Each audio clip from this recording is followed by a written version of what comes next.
Hello বন্ধুরা, কেমন আছো? আশা করি নিশ্চয়ই ভালো আছো। অন্যান্য দিনের মতো আমি আজকেও আমার কিছু ভিডিও নিয়ে চলে এসেছি। আশা করি নিশ্চয়ই ভালো লাগবে। তো এখন আসলে যে গরম পড়েছে, আমের সিজনে আমটা না খেলে মনে হয় নয়। কচি কচি মাঝারি সাইজের বিভিন্ন আমই কিন্তু বাজারে পাওয়া যায় এবং সস্তায় পাওয়া যায়। তোমরাও কালেকশন করবে, এভাবে আমের আচার বানাবে, নিশ্চয়ই ভালো লাগবে। তো এখানে আমি প্রায় 2 কিলোর মতো আম নিয়েছি। এগুলো দিয়ে আমি 2টা আইটেম করব। তা আমি আমটাকে কিন্তু প্রথমে ধোয়া হয়নি, যেহেতু এখানের কিছু কষ আছে, সেজন্য আমি আমটাকে চাকচাক করে কিছুটা বানিয়েছি এবং মাঝখানে যে বিচিটা আছে সেগুলো আমি ফেলে দিয়েছি এবং আর কিছু আমকে আমি 2 ফালি করে এরকম একটু রেক রেক করে কেটে রেখেছি, যাতে করে যে আঁশটা আছে ওইটার কারণে আমটা এগুলো একটা কন্ট্রোলে থাকবে এবং যে রেক রেক করে কাটানো হয়েছে সেখানে আমার যে মশলা এবং চিনির স্বাদটা কিন্তু এখানে ঢুকে যাবে। সেজন্য আমি কি করেছি, ভালো করে একটু জল ছেলে ভালো করে 3 4 5 বারের মতো ভালো করে উল্টে পুল্টে ধুচ্ছি।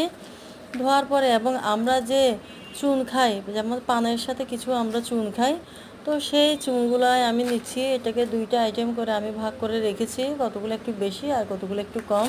সেটা নেওয়ার পর আমরা যে চুনগুলো আছে না, চুন খাই, পরিমাণ মতো সেই চুন দিয়ে আমি কিন্তু এগুলা প্রায় 1 ঘন্টার মতো মেখে রেখেছি। এতে করে কি হবে, আমাদের যে আমের যে একটা কষ আছে সেই কষটা চলে যাবে এবং আমের ব্যান্ডিংটা ভালো থাকবে।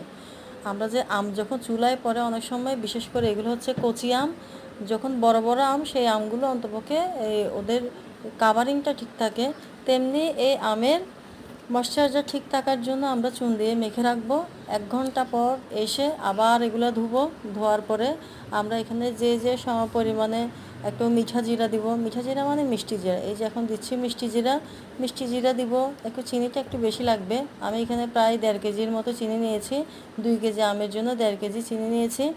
দুইটার মধ্যে আমি সমান ভাগে ভাগ করে দিচ্ছি। একটু আদা চূরণ দিচ্ছি, তারপর একটু হলুদ দিচ্ছি, আর তেমন কিছুই দিচ্ছি না। আর যে গুঁড়াটা দেওয়া হয়েছে এটা হচ্ছে শুকনা মরিচের গুঁড়া দেওয়া হয়েছে, একটু টক মিষ্টি কমিউনিকেশন থাকার জন্য, এবং পরিমাণ মতো লবণ দিলাম।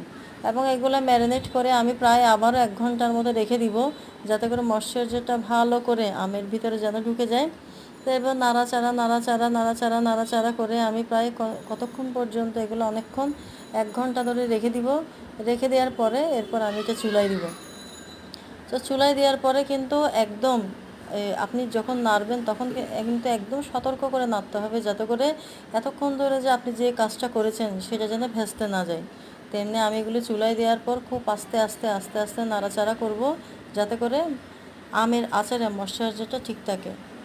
ভালো লাগলে লাইক কমেন্ট